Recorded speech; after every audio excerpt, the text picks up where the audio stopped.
Good morning, Team Alabama. Welcome back after fall break. We are going to start a new book, and the new book is called The Lottery Rose. In the past, this has always been all of my classes' most favorite book. Not that they didn't like Stuck in Neutral. They did like Stuck in Neutral, and they did like Don't You Dare Read This, Mrs. Dunfree. But this one has been their favorite. So I just want to let you know we're going to use the same format as we read this book. You will write 50 facts, 10 questions, and 10 vocab words and the definitions.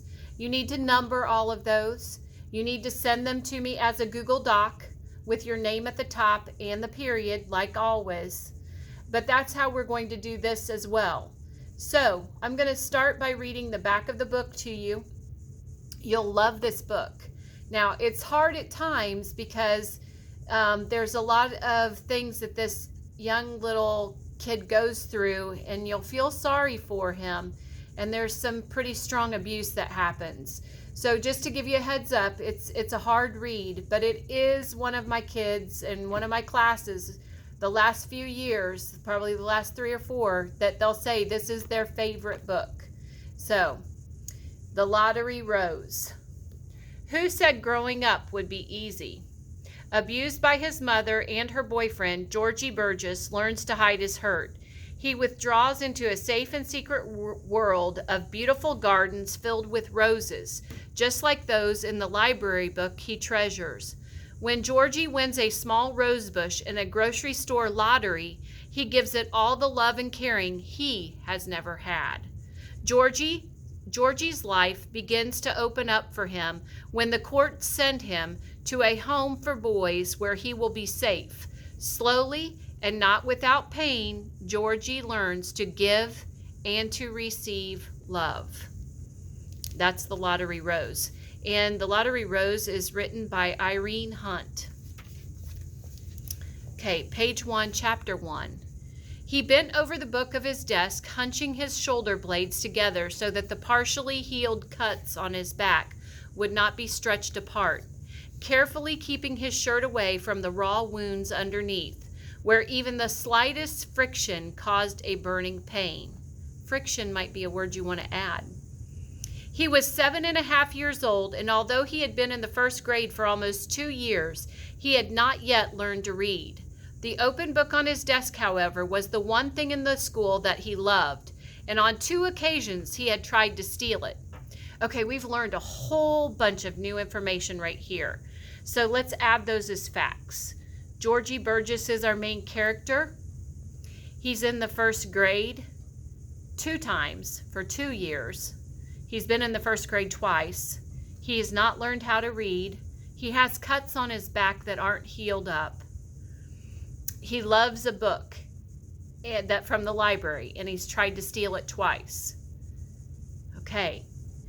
Is there anything else you want to add? If so, go ahead and add it. Page 1, middle of the page. I lost it, he had answered the school librarian when she questioned him. He had learned to lie without blinking. There's another good one. He lies without giving it a thought or without blinking. No, Georgie, you took it home with you because you like it so much, Ellen Ames said calmly. So Ellen Ames is the librarian. So there's another good fact for you. Bring it back to the library and I'll let you check it out as often as you wish. Okay, tell me about Ellen Ames. Is she kind or is she mean? Okay, write that as a fact.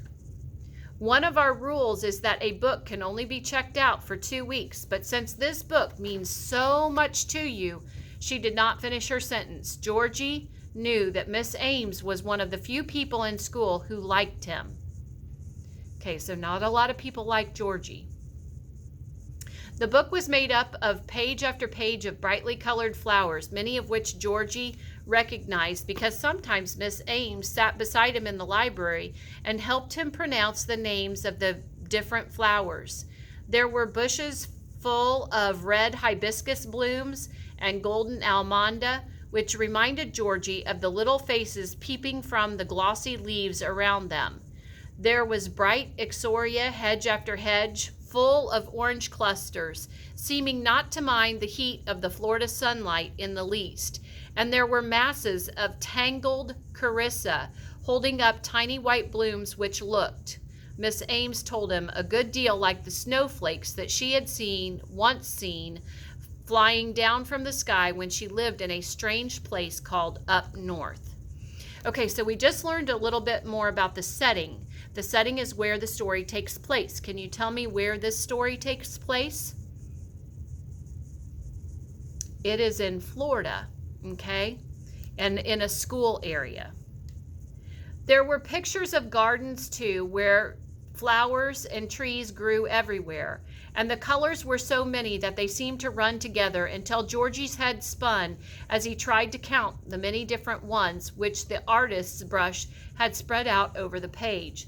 And after the gardens there were fields, where flowers raised their heads in the summer grass, and where rivers made winding paths through the woods and under the bridges. Okay, so a couple of words that you could add if you want to. You could add the types of flowers, but the word tangled carissa. You might want to add tangled if you're not familiar with that, or winding as in winding paths. Okay, bottom of page 2. Finally, there came the pages that Georgie loved most, those glowing with roses, thousands of them, bushels and tons of roses, so beautiful that he ached to be among them, maybe to whisper to them if there was no one around to make fun of a boy who loved flowers. As he looked at these pages, Georgie's fears left him for a few safe minutes. He was able, as he stared at the roses, to draw a long breath and to feel something quiet and good stealing all through his body. His mother and Steve seemed to get lost in his thoughts. So did all the kids in the classroom, and so did Miss Cressman. Miss Cressman didn't like Georgie much. She got mad at the kids who didn't know the words that she pointed to when she wrote a long list on the blackboard, and she got especially mad at Georgie because he played hooky, and he lied, and he set fires. Okay, so there are 3 really good facts there about Georgie. He played hooky, he lied, and he set fires. So what kind of student is Georgie? Tell me about that. Give me a sentence about what kind of student Georgie is. He can't read. The teacher doesn't think he tries. He plays hooky, he lies, and he sets fires. Once, he set a fire under Miss Cressman's new car, and there was a big row in the principal's office, and the principal and Miss Cressman and later the police all yelling at Georgie and trying to make him say yes, that he had done it, and getting madder every minute because he wouldn't say it, and they couldn't prove that he was lying.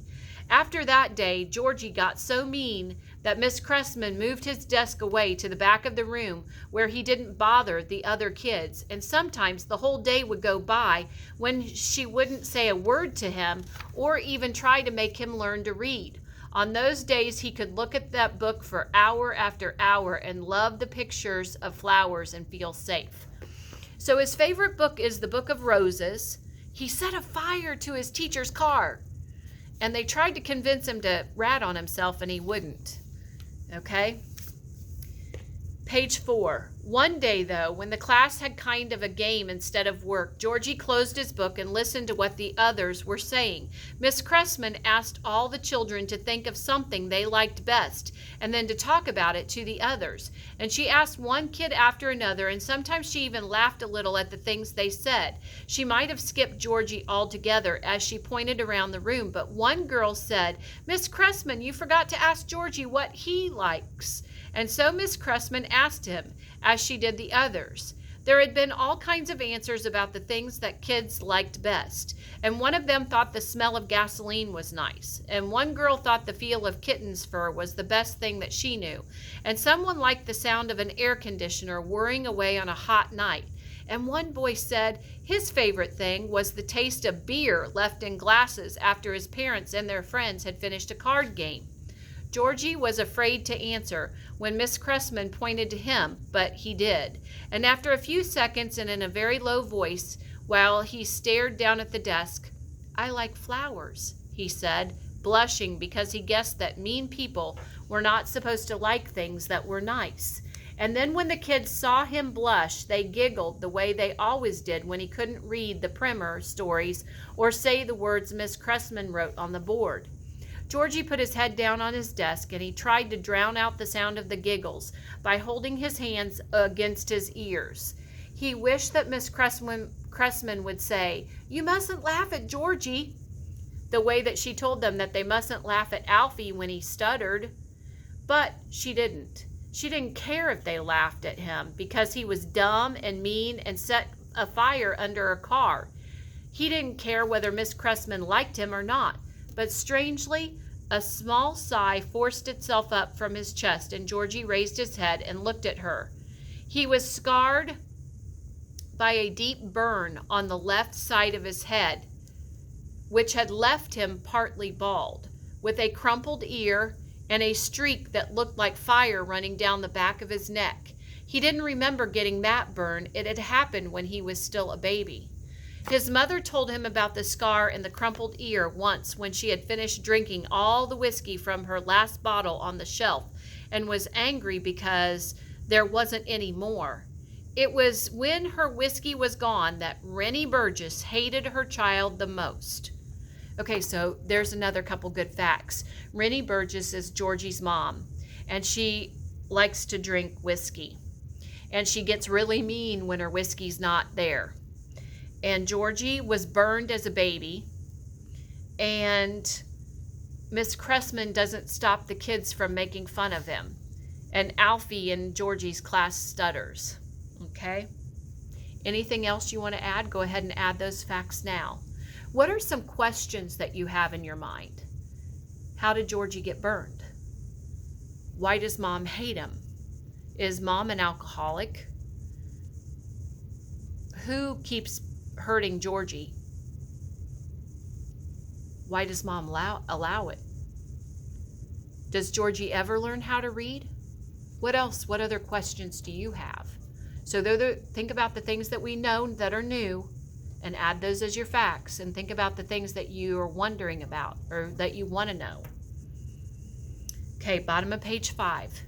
You was yelling that day, Georgie, till you drove me and Steve nearly crazy. So Steve said he'd give you something to yell about, and he did. He gave you plenty to yell about. She was looking at Georgie and made her eyes narrow as she spoke. Steve don't like it that I was saddled with you when he took me for his girlfriend, so he ain't ever been over fond of you from the start.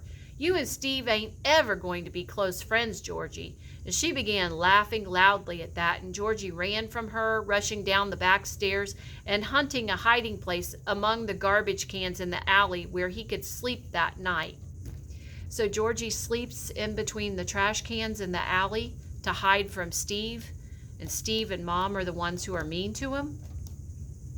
Steve came to the apartment every few weeks, sometimes staying only for the night, and on other visits, and these were the terrible times, he brought a suitcase with him and stayed for several days. It was then that Georgie was apt. Okay, the word is apt, A-P-T on page 6, and it means likely, that Georgie was likely to be half-starved after being tied in a closet without food, sometimes for a day, sometimes for 2 or even 3 days. That Mom and Steve would tie him in a closet and not feed him. His eyes were always blackened when he returned to school, and provided Steve allowed him to return, and his forehead was usually crisscrossed with stripes made by Steve's belt. So Steve beats him with a belt also. There were deeper cuts and welts hidden underneath his shirt, and when the school nurse first discovered them, she made Georgie take her home with him to see his mother. And there was a lot of yelling that day, and Georgie's mother almost collapsed as she talked to the nurse, screaming that she was a hard-working widow. Widow meaning somebody whose spouse died, trying to raise a boy who had made nothing but trouble for her since the day he was born. But she added that she had never lifted a hand against him. The welts and bruises on his back had been made by a gang of big kids in the neighborhood who made it a practice to beat up on smaller children. Okay, guys, that's where we're going to stop today. We might want to add another fact that Mom lied and said that the neighborhood boys beat him up. She didn't take responsibility for any of it. Okay, we should have a good 10 facts or so by now, guys, and that's 10 facts out of 50. So I'd like for you to shoot for 70 facts because those extra credit points will be great for you.